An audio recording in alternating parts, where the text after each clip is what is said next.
Hello and welcome to the 6th episode of the Meet the Entrepreneur podcast.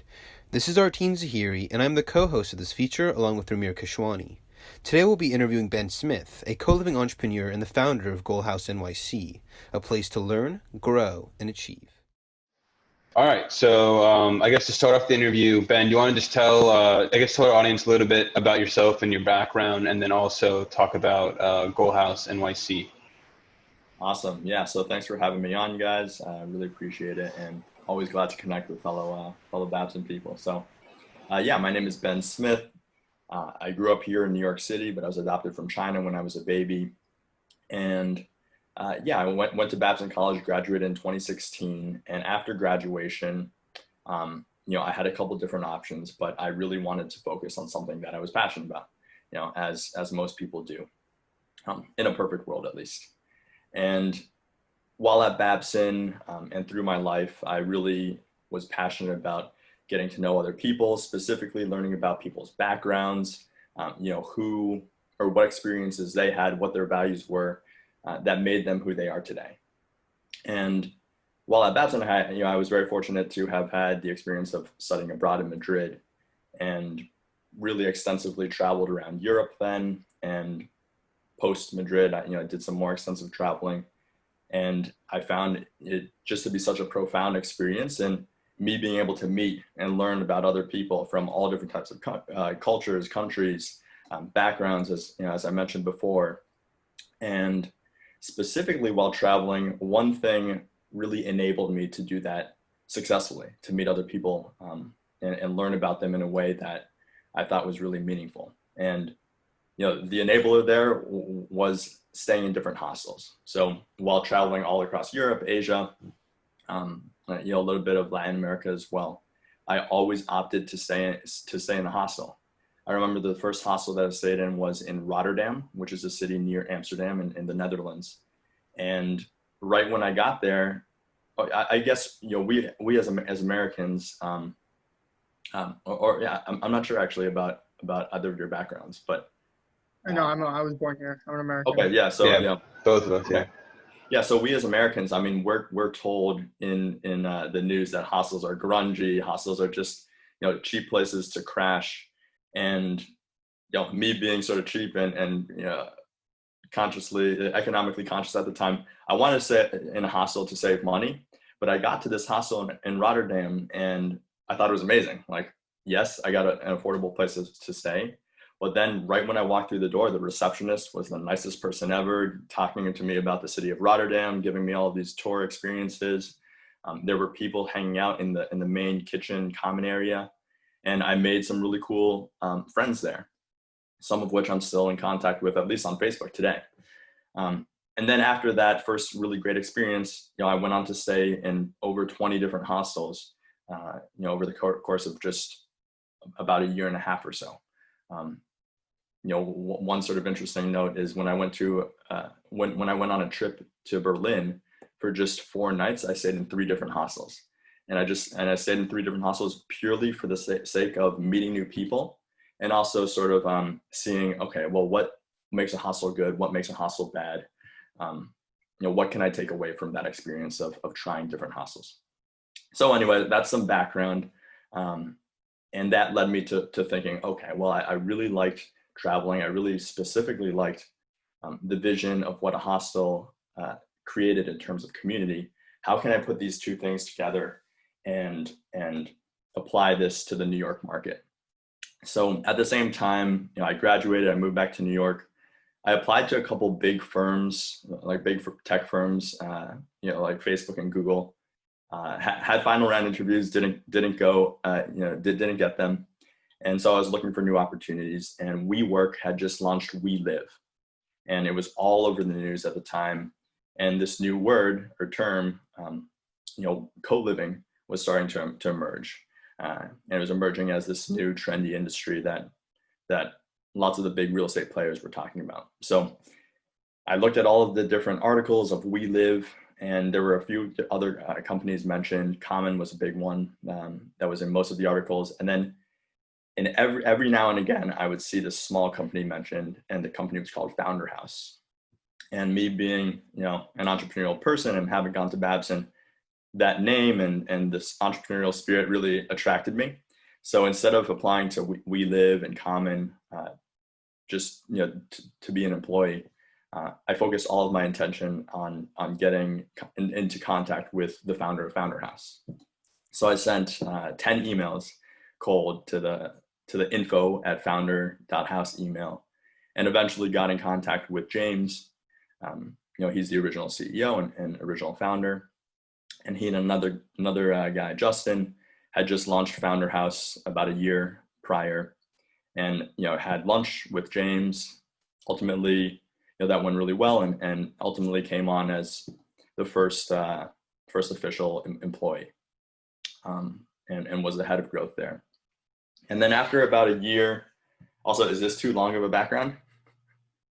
Or No, this is great. Okay. Yeah. I'm doing like the full story. I can wrap it up in like 2 minutes. No, that's good. But I just wanted to ask you, so this was like immediately after you had graduated from Babson? Is that the timeline? Okay, Yep. cool.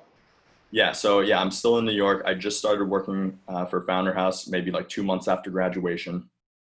And, I guess I was technically the first employee, but I definitely sort of saw myself as a partner in the firm, wanting to see this thing through to the end or beyond, and really trying to make an impact in the way that people live. So, James and I, James, Justin, and I, we were working on Founder House, and then, we had some organizational shifts, structural shifts in startups as things, in startup land always happen.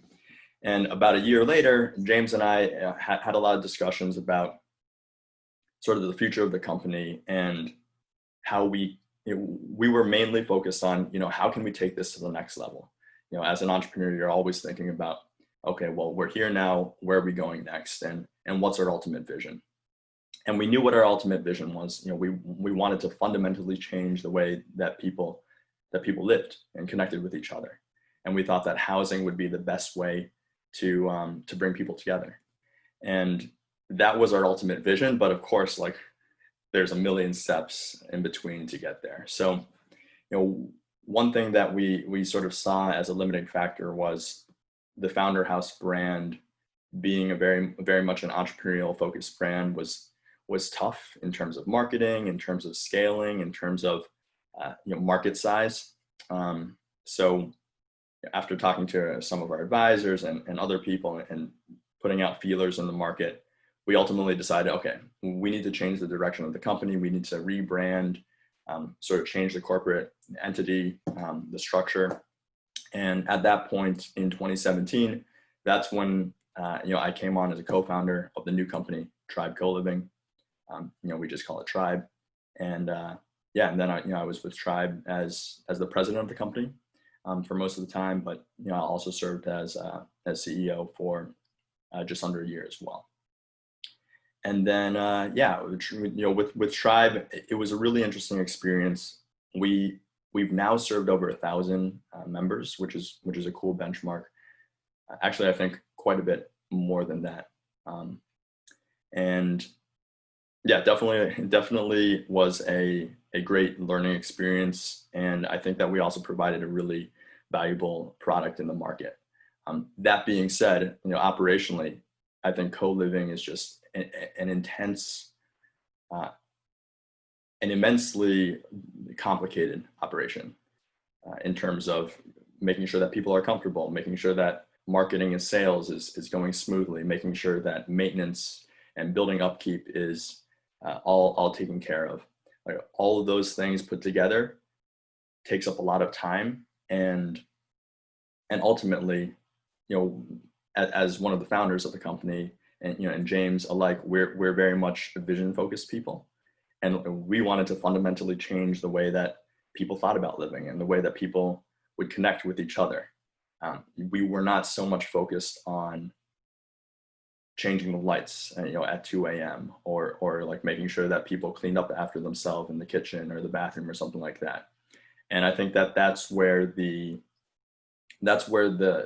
divide, I think, was in terms of how we thought about co-living and how co-living actually ended up being on a weekly or daily basis. So anyway, after working on Tribe for 2 years, then we did some more corporate shifts as well, restructuring. Actually, I should mention regarding the growth of Tribe. So we ultimately grew Tribe to 7 properties in New York and 2 properties in San Francisco. And yeah, I guess I was, and so yeah, let me just go back. So we grew Tribe ultimately to 7 properties in New York and two properties in San Francisco, managing over 240 members or so, over 250. And yeah, it was at that point that we realized like growing co-living is going to be difficult, and we need to really focus on customer experience, making sure that we have a core product here that people are willing to invest in terms of their time commitment to living with us. And yeah, in that time as well, that's when we decided, okay, we're going to do some restructuring. James came back as the CEO of the company because we sort of learned that the New York market was going to be a little bit too difficult. We were managing 7 smaller properties, and ultimately the decision was made to relocate the company headquarters to San Francisco. And at that point, that's when I also left and started a new company. So we're almost to the end of this story, but yeah, so for the last 1.5 years now, I've been running this new independent communal house. It's called Goal House New York City, or NYC. And yeah, we're just a one-off communal house. We have 20 people living in the house. It's a 5-story Brooklyn townhouse. And the mission and purpose here is just to be a place where people can come to learn, grow, and achieve together. And we have lots of diverse members here, lots of people coming from different countries, different backgrounds, but everyone's working on different things, whether that's in the creative space, whether that's in more traditional industries. We think that people here or in an ideal world, everyone here has some sort of passion or interest, and the culmination of everyone can help empower each other to continue growing as a person. So that's what we do here, and it's been 1.5 years now. Awesome. Thanks, Ben. I really appreciate the rundown. So you mentioned that the co-living market in New York City was more difficult to operate in than San Francisco, which is why Tribe relocated their headquarters to San Francisco. With that, knowing that, what was the reason you decided to stay in New York and continue to do co-living in New York City? Yeah, so I mean, first off, I would just say I love New York. I grew up here in the city, and I don't imagine myself ever not being, not having a home base in New York. So that was for sure a very strong driver. In terms of the difficulty of operations of co-living in New York, the main thing is that there are just so many options in New York, specifically because the subway is so expansive, which is great for the city, but your margins just get really run down, because whereas in San Francisco, you have a finite number of finite inventory on the market, and you have the BART train, which is good, but it's limited in terms of what area it's able to cover. New York, all you need to do if you want to save an extra $100 or $200 is just go an extra subway stop on the train. So we were competing against Facebook sublets, we were competing against Craigslist sublets, we were competing against the other co-living companies in New York, and at this point there's a lot of them. And at that point we were so focused on making sure that we were doing interviews, making sure that we were doing house tours, that we couldn't focus on the vision that we had for co-living. So yeah, ultimately, James made that decision, but James decided that the company focus for Tribe would really only be possible in the San Francisco market, at least in the near term. Got it. Thanks. So what exactly is your, let's say like your 3 to 5 year plan for Goal House? Is it kind of continue to get this one location, keep this one location and do it really well? Or do you have plans for expansion either within New York or into other cities? Yeah, so for Goal House, I used to consider myself definitely a startup guy, and I still consider myself an entrepreneurial person, but I'm currently not living the startup life. I currently am more of a solo entrepreneur, a solopreneur, just a small business owner. And my 3 to 5 year plan is just to, or I'd say 1 to 5 year plan is just to continue managing the house. My goal here at Goal House is to just continue to foster community, to continue to empower people to meet each other, to have conversations and dialogue, and to learn from those experiences. So, with one house and me living in the house, it's very manageable to do that. I help facilitate the house dinners here. I do all the marketing interviews. Another person in the house helps as well. And my goal here is just to make the experience as best as possible. And I think that we've seen in the market that that value proposition has been recognized. When COVID hit in March, we definitely saw a couple unexpected move outs, 4 to be exact, of people either losing their jobs or internships and having to move out of the city unexpectedly. But now we're going to be completely full again in 1 week. So Nice. Yeah, thank you. And just as a small independent operator, I think that speaks pretty loudly to what we're doing here. If you look at the other co-living websites right now, they're offering like 1 month free. They're offering tons of discounts, and at the end of the day,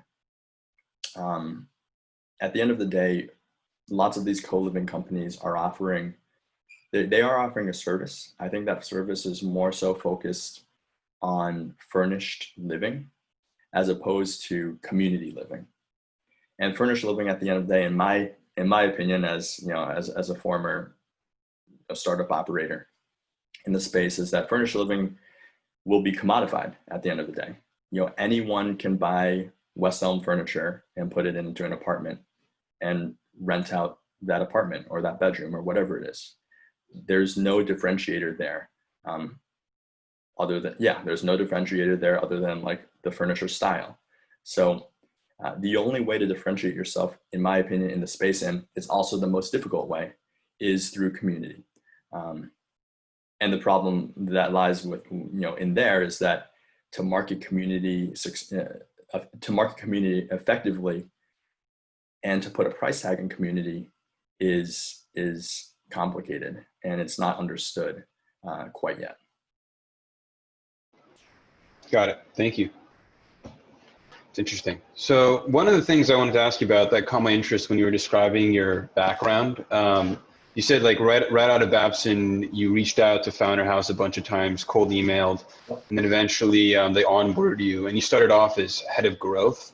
Yes. How did it feel at like such a young and like at the very beginning of your professional career to have a position, albeit at a small startup, but still a startup that was gaining traction with such a high level of responsibility, and what was that experience like? Yeah, so it was an empowering feeling. It was an empowering experience. I definitely think that my experiences as a leader at a company just gave me enormous learning potential.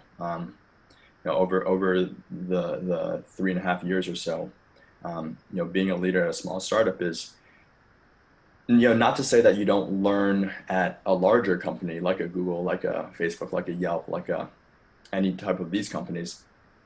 It's more so that you learn a very, very specific skill. So whether that's, I'll just say Google Analytics or Facebook Analytics to give a concrete example, versus me, I am learning about marketing and I am learning about paid marketing, but I'm also learning about community management, talking to people, making sure, facilitating any roommate issues or challenges, talking to real estate developers on a regular basis, cold emailing brokers, real estate developers again, having meetings with pretty important individuals in the New York scene.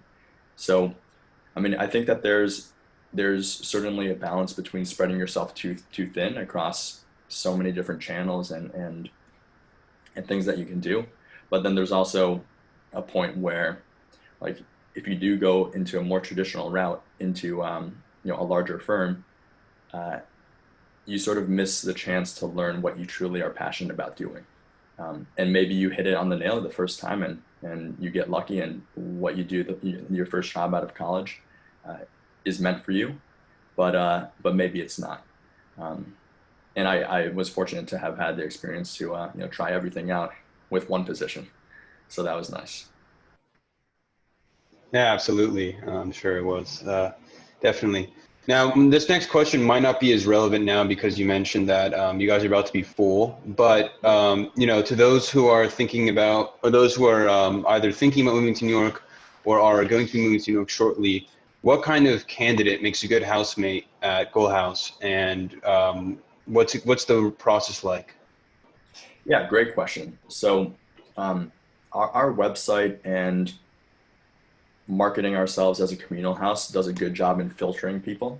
So if someone hears about communal living and hears about our website, they'll either know that they're interested in this, or they'll know that this is probably not the right fit for them. But to give you more concrete things about what we look for in a person, first and foremost, that they're just nice and respectable and respectful. Yeah, making sure that they're conscientious of other people, making sure that they understand that good communication is paramount in any relationship, especially a roommate relationship. So first and foremost, just that's like the bare minimum, the basic, or the baseline that needs to be met. And then right above that, right next is that they're passionate about something.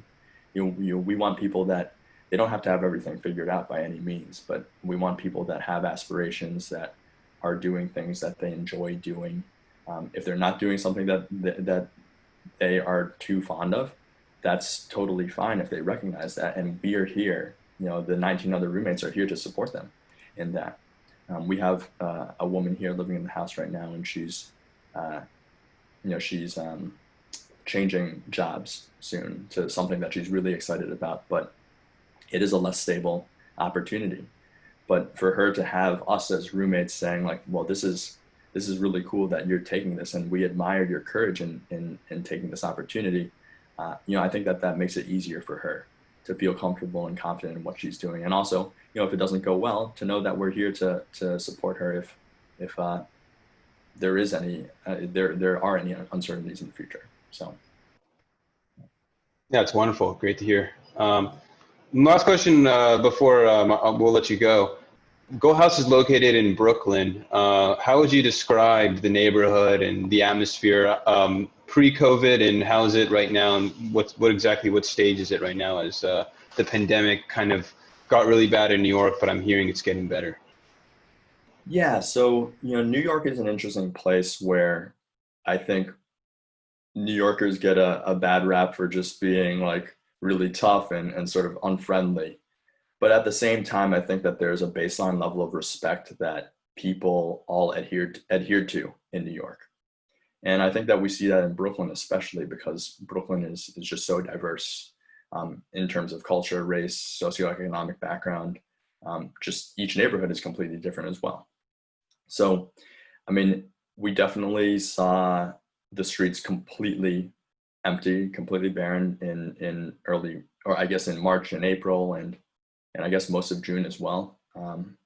Sort of time is up to figure it all out these days. But now we're in phase 4, and restaurants now all have outdoor seating. Where I live, bars as well have some like cool stools and cool like hardware, like wooden hard setups that they made.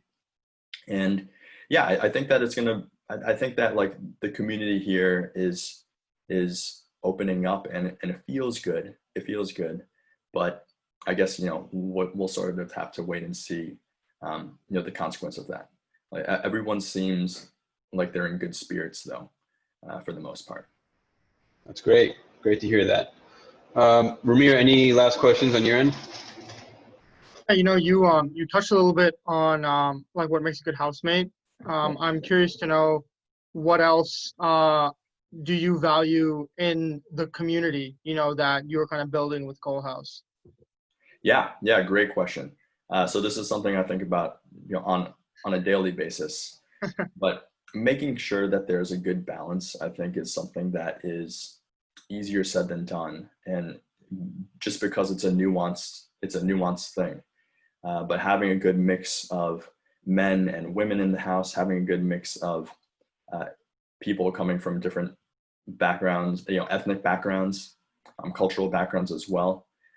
Just to sort of think about the house right now, I think over 70% of people in the house are people of color.